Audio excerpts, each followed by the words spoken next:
కీర్తనలు 65 అధ్యాయం 1 వచనము.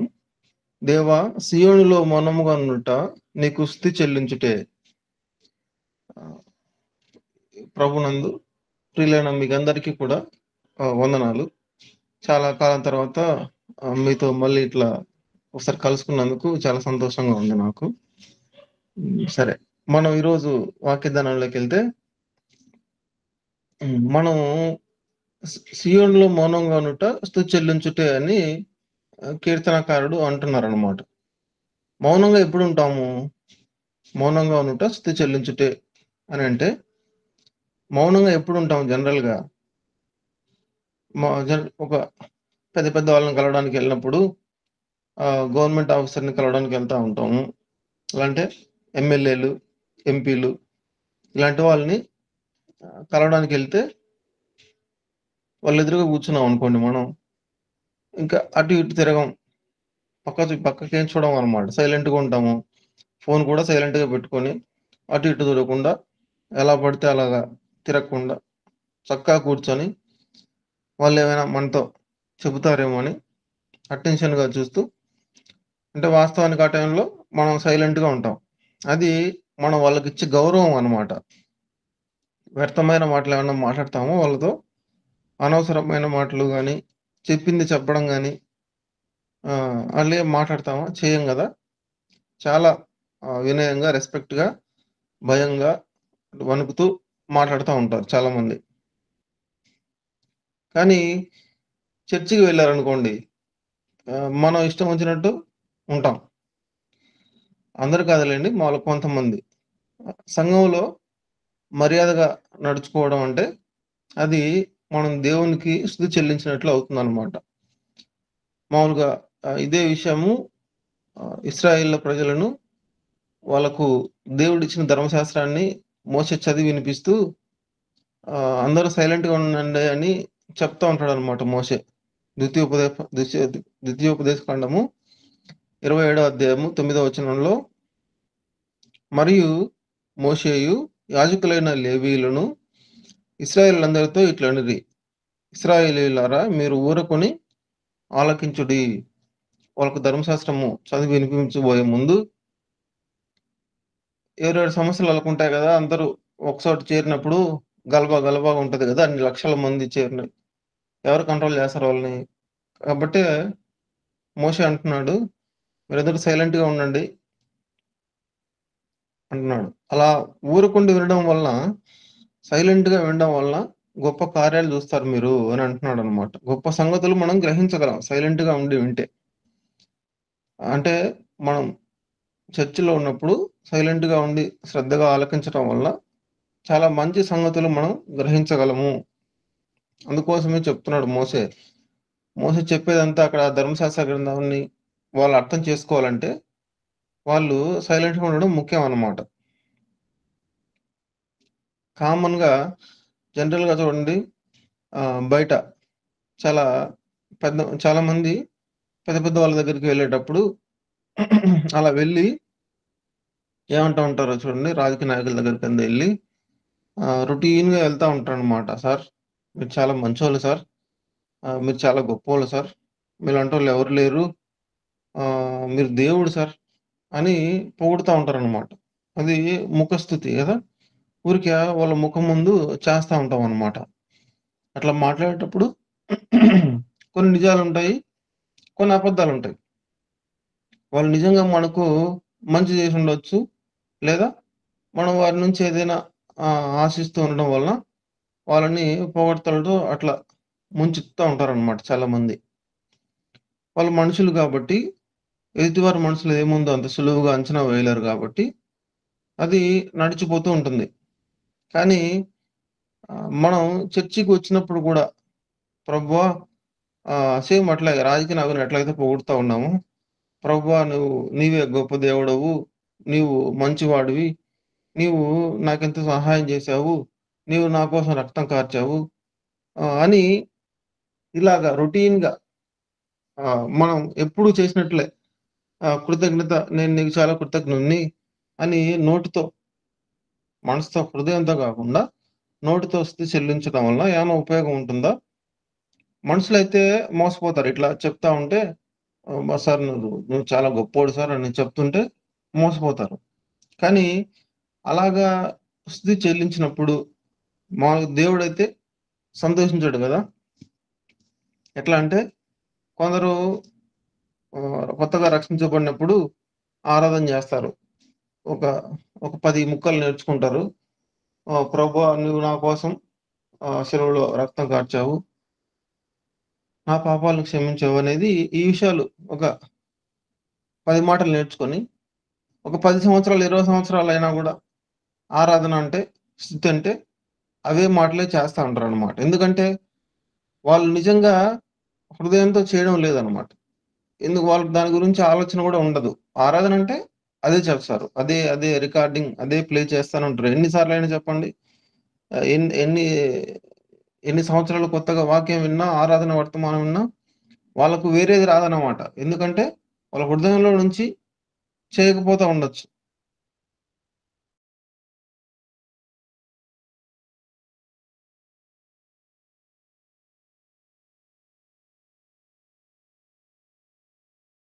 ఆహ్, ఆహ్, ఎంతో సహాయం చేస్తా ఉంటాడు మనకి. ఆ వారం అంతా ఎలాంటి సహాయం చేశాడు? లేదు ఆరాధనకు సహాయకరంగా వాక్యం గూడా చెప్తారు. ప్రతి ఆదివారం గూడా కొన్ని సంఘాలలో. ఆ వాక్యం విన్న తర్వాత గూడా ఎలా ఆరాధన చేయాలి అనే విషయము మనకు తెలిసిన తర్వాత గూడా దేని గురించి ఆరాధన చేయాలి? ఈ వాక్యాన్ని బేస్ చేసుకొని ఈ వారం ఆరాధన చేయాలనే విషయం అది గూడా గ్రహింపు లేకుండా మళ్ళీ మామూలుగానే ప్రభువా మీరు నా కోసం రక్తం కార్చారు అని అదే రొటీన్‌గానే ఈ ఇట్లా మామూలుగా ఎవరైతే మాట్లాడుతుంటారో, ఏం తెలుసుకోకుండా మాట్లాడుతా ఉంటారో, వాళ్ళలాగా చేస్తా ఉంటారనమాట ఆరాధన. అది.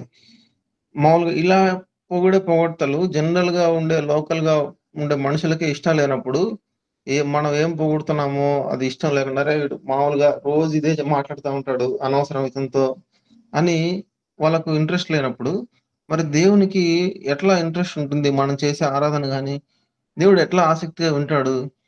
అంటే మరి, మరి అలాగైతే మనం ఆరాధన చేయొద్దా అంటే, చెయ్యాలి గానీ, నోటితో కాకుండా, ఆచారంగా కాకుండా, హృదయపూర్వకంగా స్తుతి ఆరాధన చేయాలి అని అంటాడనమాట. ఆ! అదే విషయం మత్తయి సువార్త 15 అధ్యాయం 7 వచనంలో ఉంటుంది. వేషధారులారా! ఈ ప్రజలు తమ పెదవులతో నన్ను ఘనపరచుదురు. కానీ వారి హృదయం నాకు దూరముగా ఉన్నది అని అంటాడు. ఇంతవరకు మన లోకంలో ప్రజలు ఒకరిని పొగడాలంటే ఏం చేశారో చూసాం గదా! వారు నోటి మాటల చేత మాత్రమే ఎదుటి వారిని పొగుడుతారనమాట. వాస్తవానికి వారి హృదయం నుంచి అది ఆహ్, మ వాస్తవంగా రాదు. చాలామంది క్రైస్తవులు గూడా అది ఆచారంగా పెట్టుకుంటారు. అలా ఆరాధన చేయడము వాళ్ళకు రొటీన్‌గా ఒకే ఆరాధన ఉంటదనమాట. ఆ ఆరాధన చేయడము ఆహ్, దేవుడిని ఎందుకు ఆరాధన చేస్తున్నామో గూడా తెలియకుండా కేవలం నోటితో అంతే. ఇంగేం అవసరం లేదు వాళ్ళకి. ఆహ్, వాళ్ళేం వినవసరం లేదు గూడాను. కేవలం జస్ట్ నోటితో అట్లా ఆచారంగా ఆరాధన జేస్తూ ఒక కట్టుబాటనమాట వాళ్ళకి ఆరాధన జేయడం అంటే. అట్లాగా జేస్తా ఉంటారనమాట. ఇలాంటి ఆరాధన దేవుడు కోరుకుంటాడా? అన్యులు అలానే జేస్తున్నారు. మరి క్రైస్తవులు గూడా అలానే జేస్తే అది అది అన్యులకు, క్రైస్తవులకు తేడా ఏం ఉండదనమాట. ఆ విషయం చెప్తాడు. ఎలా ఆరాధించాలో చెప్తూ యోహాను సువార్త 4 అధ్యాయం 24 వచనంలో దేవుడు ఆత్మ గనుక ఆయనను ఆరాధించువారు ఆత్మతోనూ, సత్యముతోనూ ఆరాధింపవలెను అని అంటాడన్నమాట యేసు ప్రభువారు. నోటితో కాకుండా ఆత్మతో ఆరాధించడము అంటున్నాడు. అంటే మనం ఒక పని చేశామనుకోండి ఏదైనా సరే ఒకరిని తిట్టడం గాని, దూషించడం గాని, ఒకరిని కొట్టడం గాని ఏం పని చేసినా అది మన శరీరమే చేస్తుంది వాస్తవంగా. కానీ ఆ పని జరిపించేది లోపల ఉన్నది మనలో మన హృదయమే గదా! మన ఆత్మ. మన మనసులో ఉన్న కారణంగానే అది మన హృదయం చేయమని చెప్తేనే చేస్తా ఉంటాం మనం బయటికి. కానీ కొందరు నటిస్తా ఉంటారు గదా! మనసులో ఎదుటి వ్యక్తి మీద సంపేంత కోపం పెట్టుకొని నవ్వుతూ మాట్లాడుతా ఉంటారు. ఏం తెలియని వాళ్ళలాగా అమాయకుల్లాగా మాట్లాడుతా ఉంటారు. ఎవరికైనా ఉద్యోగం వచ్చిందనుకోండి. వాళ్ళ మీద ఉన్న అసహ్యము అంతా చాలా ఎక్కువుంటదనమాట. అయినా గూడా వాళ్ళ దగ్గరికెళ్లి మంచి ఉద్యోగం సంపాదించావే, చాలా మంచిది, సంతోషంగా ఉందని చెప్పి అవతలాళ్ళకెళ్ళి వాడు వేస్ట్ ఫెలో అని ఇట్లా దూషిస్తా ఉంటారాడు. పైకోటి, హృ హృదయంలో ఒకటి ఇలా ఉంటదనమాట. వాస్తవంగానే వాళ్ళు చెప్పే ఈ మాటలన్నీ గూడా అలాంటి సమయంలో హృదయంలో నుంచి వచ్చే మాటలు కాదనమాట. జస్ట్ నోటితో మాట్లాడుతా ఉంటారు. ఆహ్, అందుకే దేవుడు అంటున్నాడు, ఆత్మతోను, సత్యముతోను అట్లా వద్దు. మాములుగా జనరల్‌గా పబ్లిక్‌తో మాట్లాడే విధంగా అలా నోటితో చెప్పొద్దు. అట్లా ఆరాధించొద్దు. ఆత్మతోను, సత్యంతోను ఆరాధించాలి అని దేవుడు అడుగుతా ఉన్నాడు. ఈ మధ్య కొన్ని న్యూస్‌లో గూడా చూస్తా ఉంటాం గదా! చర్చిలలో గూడా చాలా గొడవలు జరుగుతా ఉంటాయి. మొన్న ఒక న్యూస్ చూసాననమాట. ఆరాధన అయిపోయింది. కానుకలు పెట్టెత్తుకొని ఒక వర్గం వాళ్ళు ఎళ్ళిపోతున్నారు గొడవలు పడి. మీరు ఇంకొక వర్గం వాళ్ళు ఏమంటున్నారు, "ఆ కానుకలు పెట్టి ఎత్తుకుపోండి. అందులో డబ్బులు మాకిచ్చేసి పెట్టె మాత్రం మీరు తీసుకెళ్ళిపోండి. పెట్టె మీది గదా!" అని అంటారు. ఇంకొకరు, "ఆ తాళం మాది" అని ఇంకొకరంటారు. ఆహ్, ఇలాగా వాళ్ళంతా వర్గాలుగా ఏర్పడేసి కానుకల పెట్టె గురించి గొడవ పడుతున్నారు తప్ప, వేరే సంగతుల మీద ఆ వీడియోలంతా లేదనమాట. అట్లే ఇంకో చర్చి వీడియో గూడా చూసామనమాట. అందులో ఏం జేస్తారంటే, ఒక చర్చ అయిపోయిన తర్వాత ఫాదరు ప్రార్థన జేయడానికి స్టేజ్ మీదకి ఎక్కుతా ఉంటే, అతని చేతిలోంచి మైక్ లాక్కొని ఇంకొక వర్గం వాళ్ళొచ్చి, "ఈరోజు ఈ వారం ప్రార్థన చేయాల్సింది మేము, నువ్వు కాదని" చెప్పి ఆ పాస్టర్‌తో గొడవ పడి, అతను ఆ మైక్ తీసుకొని స్టేజ్ మీదకెక్కి అతని చేతులు పైకెత్తి ప్రార్థన చేస్తా ఉంటాడు. అతనికి పోటీగా కింద ఫాదర్ గూడా చేతులు పైకెత్తి ప్రార్థన చేస్తా ఉంటాడనమాట. మిగతా వీళ్ళ వర్గాలోళ్ళొచ్చి వాళ్ళు గొడవ పడి, వాళ్ళు కొట్టుకుంటా ఉంటారు కింద. ఇట్లాగా ఎవరు గూడా వాళ్ళు స్తుతిస్తా ఉన్నారు, దేవునికి ప్రార్థన చేస్తున్నారు, ఆరాధన చేస్తున్నారు గానీ, వాళ్ళు వాస్తవం హృదయంతో చేసిందేం కాదనమాట. అట్లా చేయొద్దు అని దేవుడు కోరుకుంటా ఉన్నాడు. దేవుడిని స్తుతిస్తున్నాం, ఆరాధిస్తున్నాం అనే పేరుతో ఇట్లా జేయడము, ఇలా వ్యర్థమైన మాటలు మాట్లాడడము, పాటలు పాడటము, ఆరాధించడము, స్తుతి చెల్లించడం ఇవన్నీ కేవలం నోటితో చేయొద్దు. అవి కేవలం అన్యులు చేసేది. హృదయపూర్వకంగా స్తుతి చెల్లించాలి అని అంటారనమాట. సరే, హృదయపూర్వకంగా అంటే ఇంగ మనం ఒక ఎగ్జాంపుల్ తీసుకుంటే లోకానుసారంగా అంటే ఇప్పుడు మొన్న పహల్గామ్‌లో ఉగ్రదాడి జరిగింది గదా! చాలామంది ఉగ్రవాదులు చాలామంది అమాయకుల్ని చంపారనమాట. ఒకవేళ మనం అక్కడున్నామనుకోండి, మనం టూర్‌కెళ్ళామనుకోండి ఆ టైంలో.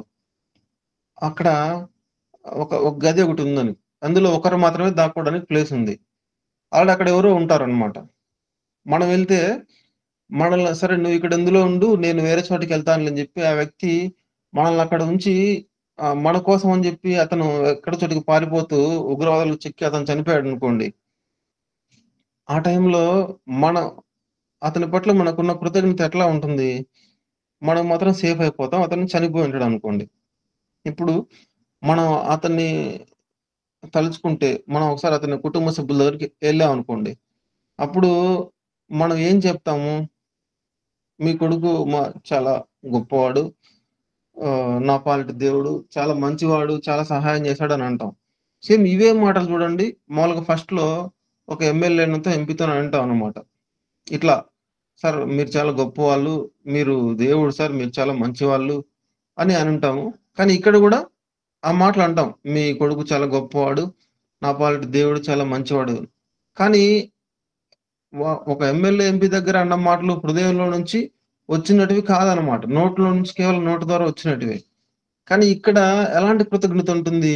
మన కోసం చనిపోయిన వాళ్ళ గురించి మనం మాట్లాడేటప్పుడు, వాళ్ళకి థాంక్స్ చెప్పేటప్పుడు, మన హృదయంలో నుంచి అయ్యో! అసలు నా స్థానంలో చనిపోయాడే ఇతను, నా బదులుగా చనిపోయాడే. ఇది మన హృదయంలో నుంచి వచ్చేదనమాట. ఇట్లాంటి ఆరాధన కావాలి దేవుడు. హృదయంలో నుంచి రావాలి. మాటలు 2 ఒకటే. అక్కడ మాట్లాడేది, ఇక్కడ మాట్లాడేది. 2 టైంలలో మాటలు సేమే గాని, కానీ అక్కడ నోటి ద్వారా మాత్రమే వస్తుంది. ఇక్కడ హృదయంలో నుంచి కూడా వస్తుందనమాట.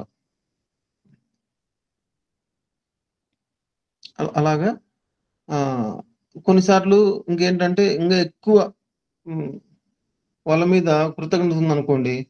అసలు వాళ్ళు మనకంత హెల్ప్ చేస్తారు కదా! మనము మాటలు లేక ఆగిపోతాం అన్నమాట. నిలబడిపోతాం. అసలు వాళ్ళకి ఏం చెప్పలేక మీరు మంచోళ్ళు, మీ కొడుకు గొప్పోడని అట్లా చెప్పలేక గూడా అసలు సైలెంట్ అయిపోయి ఏడుస్తా ఉంటారు. అలాగా. సీయోనులో మౌనంగా ఉండుట నీకు స్తుతి చెల్లించుట అంటే పాత నిబంధనలో వాస్తవంగా అక్షరార్థంగా ఉంటుంది గదా! సీయోను అంటే ఆయన ఆలయం ఉన్న ప్రదేశం అన్నమాట. ఆయన సన్నిధికి వెళ్ళడమే ఆయనను స్తుతించడం. కానీ ఇప్పుడు మనం ఆత్మతో, సత్యంతో ఆరాధించాలి అనేది దేవుడు మనకిచ్చిన ఆజ్ఞ. మౌనంగా ఉండడం అంటే మనకు అంటే మాట రాక మనము ఆ ప్రేమను చెప్పలేనంత ఉండటం వలన, ఆ అనుభూతిని చెప్పలేక అసలు ఆ కృతజ్ఞతని ఎలా చూపాలో, ఆహ్, ఎట్లా ధన్యవాదాలు చెప్పుకోవాలో అనేది తెలియకపోవడం అన్నమాట అర్థం. అంతేగాని నిజంగా ఆరాధించకుండా ఉండమని అర్థం గాదు. మనకు ఎంతో చెప్పాలని ఉంటుందన్నమాట. ఎంతో స్తుతించాలి దేవుణ్ణి. ఎలాగా ఆరాధించాలి అని ఉంటుంది. కానీ ఏం ఆరాధించలేము. ఎందుకంటే ఆహ్, మనకు రక్షణ ఇచ్చిన దేవుడు, మనకు నిత్య జీవం ఇచ్చిన దేవుడు, మన పాపాల కోసం బలైన దేవుడు, మనల్ని ఎంతగానో కాపాడుతూ వస్తున్న దేవుడు. ఆయన మన పట్ల చూపిన కృపను, ప్రేమను, ఆయన మనకు చేసిన సహాయాలను మనం ఎట్లా చెప్పాలో మనము నిజంగా అది మనసులో తలుచుకున్నప్పుడు చెప్పలేక సైలెంట్‌గా ఉండడం అన్నమాట. మనం టూర్‌కెళ్ళామనుకోండి, చాలా మంచి మంచి ప్లేస్‌లు, చాలా బ్యూటిఫుల్ ప్లేసెస్ అన్నీ ఉంటాయన్నమాట బయట. అసలు దాని గురించి వివరించాలంటే మాటలు రావు. అది చాలా గొప్పగా ఉంది అసలు. దాన్ని ఎట్లాగా చెప్పాలో మాటలు రాక సైలెంట్ అయిపోవడం. ఇంకా కొంతమంది తమకిష్టమైన వాళ్ళ గురించి చెప్తుంటారు. ఏదైనా సంతాప సభలు ఇట్లా వెళ్లారనుకోండి, చనిపోయిన వాళ్ళ గురించి, వాళ్ళ గురించి మాట్లాడుతూ, మాట్లాడుతూ వాళ్ళు చేసిన పనులు గాని, వాళ్ళ మీద ప్రేమ గుర్తొచ్చి ఒక్క నిమిషం అట్లా ఆగిపోతారనమాట. ఏం చెప్పలేరు. నోట్లో మాటలు రావు. అది ఆ ఫీలింగ్ అలాంటి ప్రేమ, అలాంటి కృతజ్ఞత కలిగి ఉండి దేవుడిని అని కోరుకుంటున్నాడు దేవుడు. మౌనంగా ఉండడం అంటే అది అన్నమాట. అంటే ఆ క్షణం మౌనం అయిపోతారు చూసారా? అది చెప్పలేనంత కృతజ్ఞత అన్నమాట వాళ్ళ మీద. అంత ప్రేమ చూపించినప్పుడు ఇంక మాటలు రావు వాళ్ళకి. ఎట్లా చెప్పాలి? వాళ్ళ మీద ఉన్న ప్రేమను ఎట్లా వెల్లడిపరచాలో చెప్పలేకపోవడం. అలాంటి కృతజ్ఞత దేవా! సీయోనులో మౌనంగా ఉండుట అంటే అసలింగ చెప్పలేకపోవడం అన్నమాట. మనము ఏం మాట్లాడలేకపోవడం, స్తుతించలేకపోవడం. మీకు సింపుల్‌గా ఎవరైనా చనిపోయిన వాళ్ళని గుర్తుకొచ్చినప్పుడు మనం ఏదైనా ప్రసంగంలో మాట్లాడేటప్పుడు మాట్లాడలేక మౌనం అయిపోతాం చూసారా? చాలా మంది అయిపోతా ఉంటారు అట్లా. మీరు చూసే ఉంటారు ప్రతి ఒక్కరు. అది మీకు సింపుల్‌గా అర్థమైపోయే విషయం అన్నమాట. వాళ్ళ గురించి ఎంతో చెప్పాలని ఉంటది. ఎంతో ప్రేముంటది. కానీ చెప్పలేము. నోరు పెగలదనమాట ఆ టైంలో. అది అది నిజమైన ఆరాధన. అది అలా ఉండడం నిజమైన ఆరాధననమాట. అంతేగాని మనకు దేవుని గురించి తెలిసి, దేవుని మేలులన్నీ దేవుడు చేసిన మేలులన్నీ గురించి తెలిసి కూడా మనం సైలెంట్‌గా ఉండడం నిజంగా అంటే సియోన్‌లో మౌనంగా ఉండడం ఆరాధించడం అన్నారు కాబట్టి, మనం ఆరాధించకుండా సైలెంట్‌గా కూర్చున్నా గూడా అది ఆరాధన అవుతుందనుకోవడం అది తప్పనమాట. అట్లా గాదు. దేవుడది కోరుకోలేదు. మనం చెప్పలేనంత అసలు ఇంకా ఆరాధించలేనంత స్టేజ్‌కెళ్ళిపోవడం అనేది గూడా ఓ నిజమైన ఆరాధన. అది అది నిజంగా మనం ఆ స్టేజ్‌లో ఉన్నామా? ఆహ్, కావాలని ఆరాధించకుండా ఉన్నామనేది దేవునికి తెలుసు గానీ, మనుషులైతే కనుక్కోలేకపోవచ్చు. కానీ దేవునికైతే ఆ విషయం అర్థమవుతుంది. కాబట్టి కొన్నిసార్లు మనకేమి తెలియకుండా, గ్రహింపు లేకుండా లోకస్తులు చేస్తారు చూసారా? వాళ్ళ దేవుళ్ళని స్తుతిస్తారు చూసారా? అట్లా చేయడం గూడా అది నిజమైన ఆరాధన అనిపించుకోదు గదా! మనకేదోటి వచ్చింది చెప్దాం, నోటికొచ్చింది మాట్లాడతాం. దేవుని నడిపింపు అదే అని అనుకోవడం అది తప్పవుతుందనమాట. కాబట్టి మనము ప్రభువుకి ఇష్టమైన ఆరాధన చేయడానికి మనం ప్రయత్నం చేద్దాం. దేవుడు మనలందరిని దీవించును గాక. మరొకసారి మీకందరికి వందనాలు. మహాగణుడా, మహోన్నతుడా, పరిశుద్ధుడా, సర్వాధికారి, సర్వసృష్టికర్తవైన గొప్ప దేవ, స్తుతులకు పాత్రుడా, సింహాసనాసీనుడా, యుగయుగముల్లో తరతరముల్లో ఉన్నటువంటి వాడవు తండ్రి. నీకే వందనాలు, స్తుతులు, స్తోత్రాలు. రాజులకు రాజు, ప్రభువులకు ప్రభుడు తండ్రి. నిన్న నేడు నిరంతరము ఏకరీతిగా ఉన్నటువంటి వాడవు తండ్రి. యేసయ్యా, నీ ఘనమైన పాదాలకు వెళ్ళలేని వందనాలు, స్తుతులు, స్తోత్రాలు చెల్లిస్తున్నాను ఆయన. మరి అయా మమ్మల్ని సజీవ లెక్కలో ఆయన దినాన మీరు ఉంచినందులకై మీకే వందనాలు. ఎంతో మంది వెలుగును చూడలేక చనిపోయి ఉంటారు ప్రభువా. మీరు చూపిన ప్రేమకు మీకే వందనాలు, స్తుతులు, స్తోత్రాలు చెల్లిస్తున్నాను. ఏమిచ్చి మీ రుణాన్ని మేము తీర్చుకోగలం ప్రభా. మా కొరకు నాయన ఇంతగా త్యాగం చేసి, ఇంతగా రక్తం కార్చి, ఇంతగా ప్రాణం పెట్టినటువంటి వారు ఎవరు లేరయ్యా. నా గొప్ప దేవుడు ప్రభా నాయన. అయ్యా, అద్వితీయ దేవుడు నాయన, పరిశుద్ధుడు నాయన, నిష్కల్మషుడు తండ్రి, నిర్దోషుడు నాయన ప్రభా. అటు దేవుణ్ణి ప్రభా మేము కలిగి ఉన్నామంటే ఎంతో ధన్యత కలిగినటువంటి వారం అన్న ప్రభా. పవిత్రుడు, పరిశుద్ధుడు నాయన, నీతిమంతుడు అయ్యా. నీకే వందనాలు, స్తుతులు, స్తోత్రాలు చెల్లిస్తూ ఉన్నాను ప్రభా. నాను దేవుడు ఆత్మ కనుక ఆయన ఆత్మతోనూ సత్యంతోనూ ఆరాధించమంటున్నావు ప్రభా. అట్టి ఆరాధన నీకు ఇష్టమైనటువంటి బలి అయినా అయా ప్రభా. హృదయపూర్వకమైనటువంటి ఆరాధన, పైకి మాత్రం కాకుండా ప్రభా నాయన. మనుషులకైతే నాయన పైకి ఒకటి నటిస్తారు, లోపల ఒకటి అనుకుంటారు. అలా కాకుండా ప్రభా, మీరు దేవాతి దేవుడు కనుక ఎంతో మందిని ఎన్నో రీతిలుగా ఆయా రీతిలుగా ప్రేమ చూపే దేవుడు మీరు ఒక్కరే కనుక ఆయన ఈ రీతిగా ప్రేమ చూపే వాళ్ళు ఎవరున్నారు కనుక నా తండ్రి ప్రభా, మా పట్ల మీరు చేసిన ఎన్నో మేలుని బట్టి నీ పాదాలకు స్తుతులు, స్తోత్రాలు చెల్లిస్తూ ఉన్నాను. ప్రతి ఒక్కరూ కృతజ్ఞత కలిగి ఉండాలి. మన తండ్రి పెదవులతో కాదు, ఆయన్ని ఆత్మతో సత్యముతో ఆరాధించాలి, హృదయపూర్వకంగా నా తండ్రి మనస్ఫూర్తిగా నా ప్రభా దేవుణ్ణి ఆరాధించే ఆరాధన మీకు కావాలి. అటువంటి ఆరాధన కలిగి మేము ఈ లోకంలో ఉండుటకు సహాయం దయచేయండి ఆయన. సాతానుడు ఆయా రీతిగా మనుషుల్ని మభ్యపెడతా ఉంటున్నాడు కొన్ని విషయాల్లో ప్రభా. అయా సాతానుకు లొంగిపోకుండా నిజమైనటువంటి భక్తిగా, నీతిగా ఈ లోకంలో ప్రతి ఒక్కరు ప్రభా దేవుని సన్నిధిలో మోకాళ్ళుని నీరు కార్చి ప్రభా అయా గొప్ప దేవుడు నా తండ్రి ఆనాడు ప్రభా మరి మందిరంలోకి వచ్చి ఆయన ఆ పరిసయ్యుడు మరి సుంకరి ఏ రీతిగా ప్రార్థించాడు. సుంకర్ అయితే ప్రభా అయా నిన్ను చూడటానికి కూడా కనులు చాలక గుండె కొట్టుకుంటూ నేను ఇటువంటి వాడని ప్రభా అయా అని తను తాను తగ్గించుకొని అయా హృదయపూర్వకమైనటువంటి ప్రార్థన చేసినట్టుగా ఆయన గ్రంథంలో రాసి ఉంటుండగా మేము చూస్తున్నాం కనుక నా తండ్రి ప్రభా మరి నిన్ను హృదయం ఆరా నేను స్తుతించుటకు, ఆరాధించుటకు నేను ప్రతి బిడ్డకు మీరు నేనైనా మరి ఈ రీతిగా ఆరాధన చేయాలని ప్రభా ఈ నేటి ఉదయ కాలం నీ దాసుడు ప్రభా సార్ ద్వారా మీరు మాకు వినిపింప చేసిన వాక్యాన్ని బట్టి మీ పాదాలు వందనాలు, స్తుతులు, స్తోత్రములు